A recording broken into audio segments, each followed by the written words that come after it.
ভারত ছাড়া আমরা চলতে পারবো, কিন্তু আমাগো ছাড়া ভারত চলতে পারবে না। তারা কোনো কায়দা চলতে পারবো না, আমরা ভারত ছাড়া চলতে পারবো ইনশাআল্লাহ। এটা 100% গ্যারান্টি। বাংলাদেশ এটা একটা মার্কেট, এটা ইন্ডিয়ার তাদের একটা বাজার। তারা এখানে আইয়া ব্যবসা করিয়া তারা ডলার কামাইয়ে নিয়ে যায়, কিন্তু আমরা তাদের দেশে দাঁড়িয়ে কোনো ব্যবসা করতে পারি না। তাদের দেশে দাঁড়িয়ে আমরা ব্যবসা করতে, কিন্তু তারা ঠিকই আমাদের দেশে তারা ব্যবসা করিয়া তারা লক্ষ লক্ষ ডলার তারা কামাই করে নিয়ে যাইতে আছে। আমাদের টিভি চ্যানেলটা পর্যন্ত ওই দেশে প্রচার করে না, তাই তাদের আমার কিসের প্রয়োজন? তাদেরকেও আমার কোনো প্রয়োজন নাই।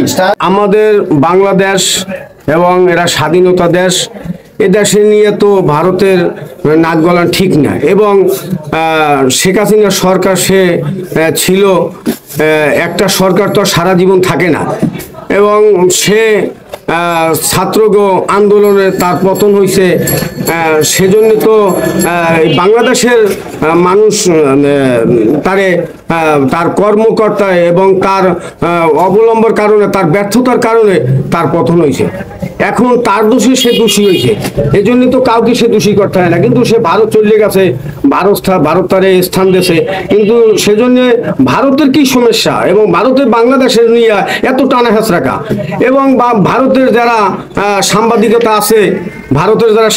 আছে, হেরা মিথ্যা কথা কইয়া এবং মিথ্যা অবলম্বন করিয়া তারা দোষ চাপায়, এগুলো তো তারা ভুল করতে আছে। বাংলাদেশের জন্য তারা কি করছে বা কি করবে এগুলো তো আমাদের দেখার বিষয় না। আমাদের দেশ নিয়ে আমাদের চিন্তা। ভারতে এত মাথা কামানে কি দরকার? তাগো সহযোগিতাকে আমরা চলি না, তাগো তা খাই না, তাগো তা পিন্দি। কিন্তু তারা কিসের জন্য এইটা নিয়ে টানা হেঁচড়া করে এবং এইটা নিয়ে তারা এত গবেষণা করে কিসের জন্য? ভারতের সাংবাদিক যারা আছে বা ভারতের যারা আছে, এরা এইটা মিথ্যা ছলনা এবং মিথ্যা কথা বললিয়া তারা বিভিন্ন জায়গায় ছড়াইয়ে দেয় এবং দেশের হয়রানি করে। এইটা কিসের জন্য এরা করে? এইটা তাগো তো মিথ্যা ষড়যন্ত্রে মানুষ পড়বে না, আর কোন রাষ্ট্র তাগো কথা শুনবে না এই মিথ্যা ষড়যন্ত্রতে। তো তারা ব্যর্থ হয়ে যাবে। কিসের জন্য তারা এটা নিয়ে এত টানা হেঁচড়া করে? আমাদের দেশের ব্যাপার নিয়ে এটা আমরা বুঝবো, আমরা ভালো মন্দ। শেখ হাসিনা সরকার সে ভালো ছিল এবং সে এতই যদি ভালো হইতো তার পতন হবে কেন? আর আমার বিশেষ করে কথা হলো একটাই, যে একটা সরকার তো সে সারা জীবন থাকে না।